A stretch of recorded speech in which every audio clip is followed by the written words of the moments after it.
everyone. Today our topic states of matter.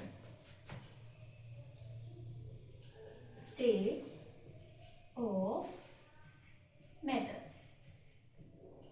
States of matter करने से पहले हम जानेंगे कि मैटर क्या होता है। जैसे कि आपको हम सब ने अपनी बुक्स में पढ़ा है, anything in the universe that occupy space and have some volume and mass.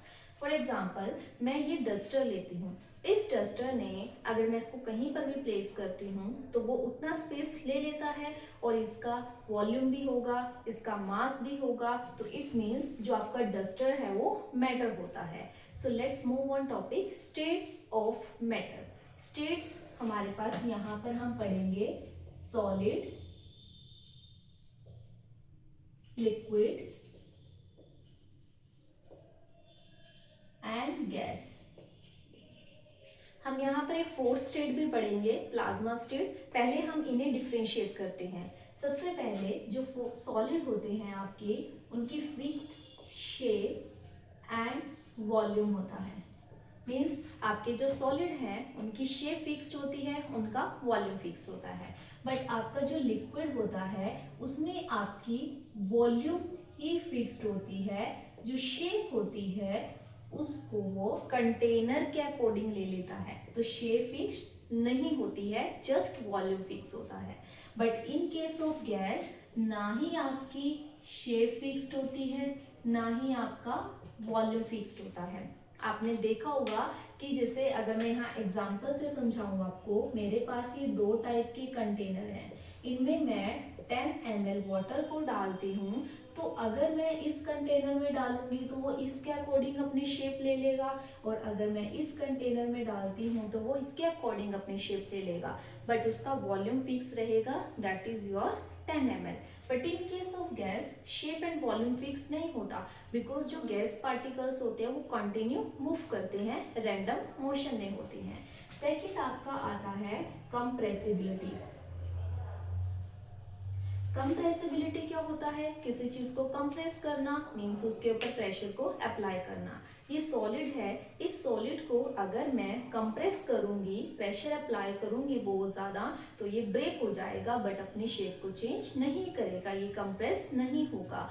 But in case of liquids के जो बीच में गैप होता है, जैसे अगर मैं सॉलिड्स की बात करूँ तो सॉलिड्स के पार्टिकल बहुत ज्यादा क्लोजली पैक्ड होते हैं, have a strong intermolecular force of attraction and less intermolecular space. But in case of liquid, जो particles के बीच में गैप होता है वो बढ़ जाता है as compared to solid। and in case of अगर मैं गैस की बात करती हूँ तो जो पार्टिकल्स के बीच में गैप होता है वो मैक्सिमम हो जाता है, मीन्स ज्यादा बढ़ जाता है as compared to liquid and solid.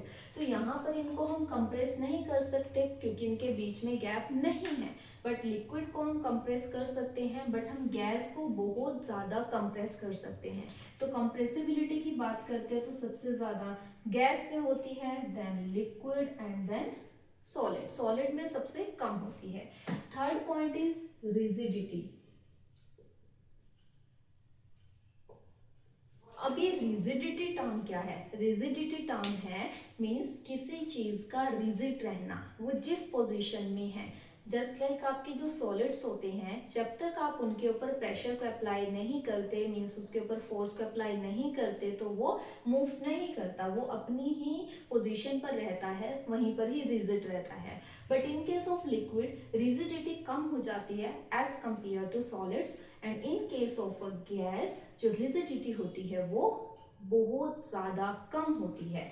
तो सॉलिड्स में रिजिडिटी सबसे ज्यादा होगी, लिक्विड देन गैस पार्टिकल्स में रिजिडिटी बहुत ज्यादा कम होती है। And fourth one is fluidity. Fluidity क्या होता है? मीन्स फ्लो करने की टेंडेंसी, कि वो आपका जो मैटर है वो फ्लो कर सकता है, नहीं कर सकता। तो जैसा कि हमें पता है कि आपका जो सॉलिड्स होते हैं वो फ्लो नहीं कर सकते, लिक्विड्स आपके फ्लो कर सकते हैं, एंड जो गैस पार्टिकल्स होते हैं वो बहुत ज़्यादा रैंडम मोशन होने की वजह से उनकी जो फ्लूइडिटी होती है वो सबसे ज़्यादा होती है।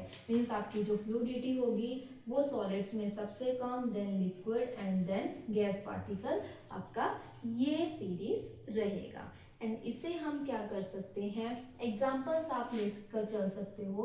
तो आप अपने डेली लाइफ से रिलेटेड एग्जाम्पल ले सकते हो। ये बोर्ड हो गया, ये डस्टर हो गया, मार्कर हो गया, टेबल हो गया, चेयर हो गया, ये सभी एग्जाम्पल्स हो जाते हैं सॉलिड के केस में। लिक्विड में लाइक वाटर हो गया, अदर कोई लिक्विड हो जाता है तो वो हमारा एग्जाम्पल हो जाएगा। एंड गैस में जैसे आप देखते हो कि हमारे एटमॉस्फेयर में ऑक्सीजन है, मीथेन है, और भी बहुत सारी गैसेस का मिक्सचर है, या फिर हमारे पास हीलियम गैस है, या फिर हमारे पास अदर कोई भी गैस हो जाती है, नाइट्रोजन गैस है, तो ये सभी के सभी किस में आते हैं, गैस स्टेट के अंदर आते हैं। And fourth state is plasma. जैसा कि मैंने आपको बताया कि आज हम 4 स्टेट्स के बारे में पढ़ेंगे। तो फोर्थ स्टेट इज प्लाज्मा।